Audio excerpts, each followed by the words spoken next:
Comprendre aujourd'hui pour défier demain. Droit et justice, économie, santé et bien-être, sport, société.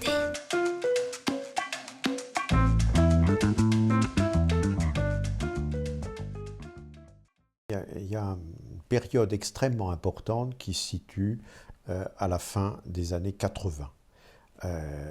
Jusqu'à cette période-là, on restait dans une médecine au fond paternaliste, voire patriarcale, dans laquelle l'essentiel était un exercice individuel du médecin dans le cadre de ce que l'on avait l'habitude d'appeler un colloque singulier. On disait assez banalement à cette période-là que la médecine était un art. Et d'ailleurs que les complications post-opératoires étaient des aléas de l'art chirurgical. Le point le plus important qui est survenu à la fin du XXe siècle, c'est l'essor absolument considérable, réellement exponentiel, des publications scientifiques et des connaissances médicales.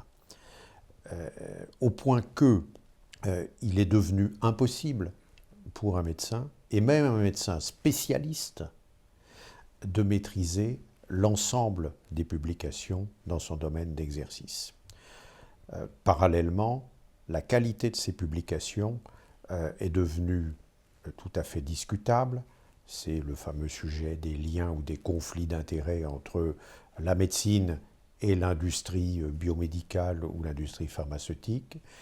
Et progressivement, il est devenu nécessaire de faire une synthèse de ces connaissances, synthèse qui a abouti à finalement ce que l'on peut considérer comme étant des normes professionnelles, synthèse qui a été confiée à des agences nationales. Il y en a dans la plupart des pays développés, et en France, c'est l'une des missions qui est dédiée à la Haute Autorité de Santé.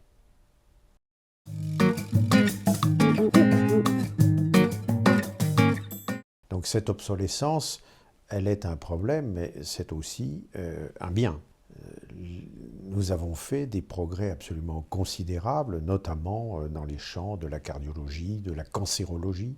Donc on peut considérer qu'aujourd'hui, une grosse moitié des connaissances dans un domaine donné doit être révisée, revue tous les 2 à 3 ans.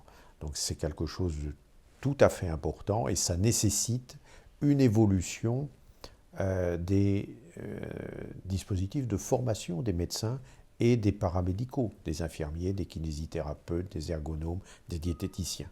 Donc on est dans cette logique d'une évolution de la formation et d'une remise en cause nécessaire, obligatoire, des connaissances et des compétences, c'est-à-dire la connaissance, mais aussi la manière de l'appliquer, la manière d'en parler. Certains pays ont mis en place des dispositifs de type recertification pour les médecins, d'autres, comme la France, sont sur des dispositifs un peu voisins, mais il est tout à fait évident que dans les années à venir, nous allons devoir formaliser un petit peu mieux ces dispositifs.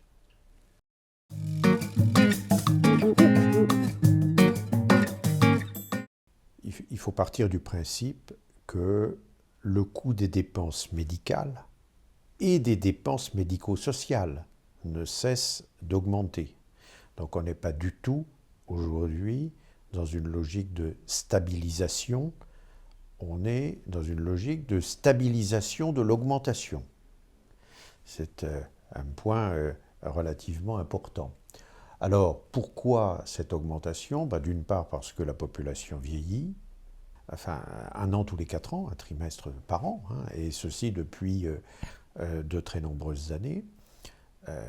Et chacun peut comprendre que le vieillissement de la population induit un recours plus fréquent au système sanitaire et médico-social.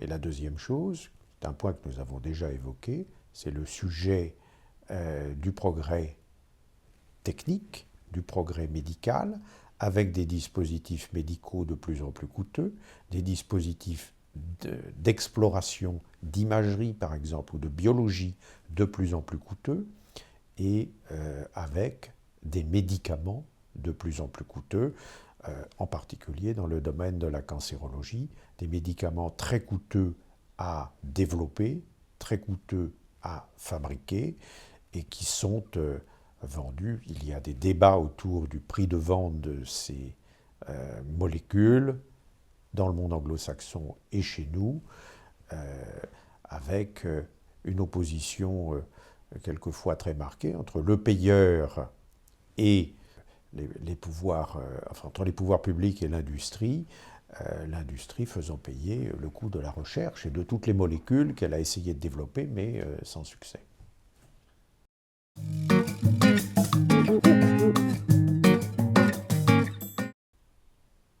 Le médecin du XXe siècle avait un exercice relativement indépendant. Il était effectivement, comme nous l'avons déjà dit, dans la logique d'un colloque singulier.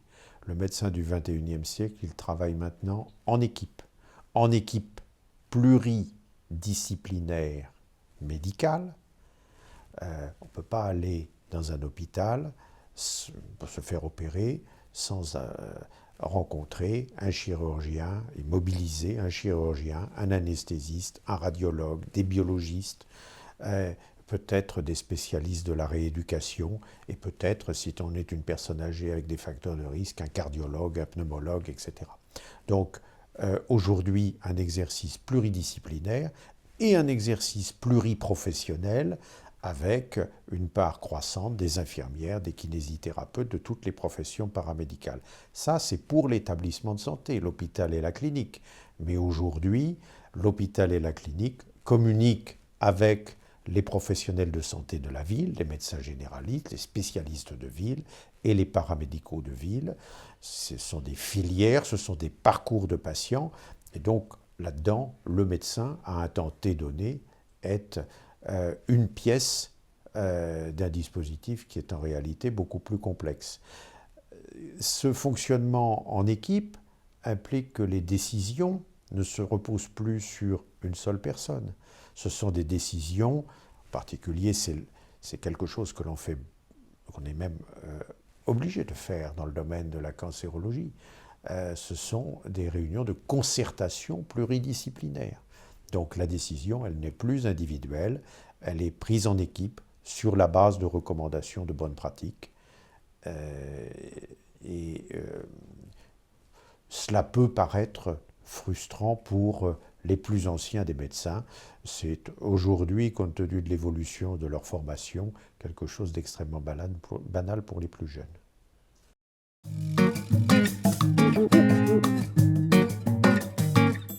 On est aujourd'hui dans une situation où la médecine n'échappe pas au consumérisme médical. Donc, se sont créées des associations de représentants de patients, de représentants d'usagers. Ces associations, puissantes politiquement, puissantes auprès des corps professionnels, se sont réunies récemment, au printemps de cette année 2017. Et donc, elles défendent des idées selon lesquelles, par exemple, jamais rien me concernant sans moi. Nous sommes passés d'une médecine authentiquement paternaliste à une médecine dans laquelle toutes les décisions doivent être partagées, prises ensemble entre un patient et son médecin, entre une équipe soignante et un patient, un malade, une personne qui a non seulement une maladie, mais un contexte social et professionnel. Ça nécessite évidemment une évolution importante des manières d'aborder les patients. Ça nécessite des changements en termes de formation, à la fois pour les médecins et pour les paramédicaux. Ça nécessite d'introduire dans la formation une part importante de sciences humaines et sociales, par exemple dans le domaine de la gestion des risques, et c'est progressivement ce qui est introduit dans les études médicales à partir de cette rentrée 2017, en particulier sur les sujets de sécurité.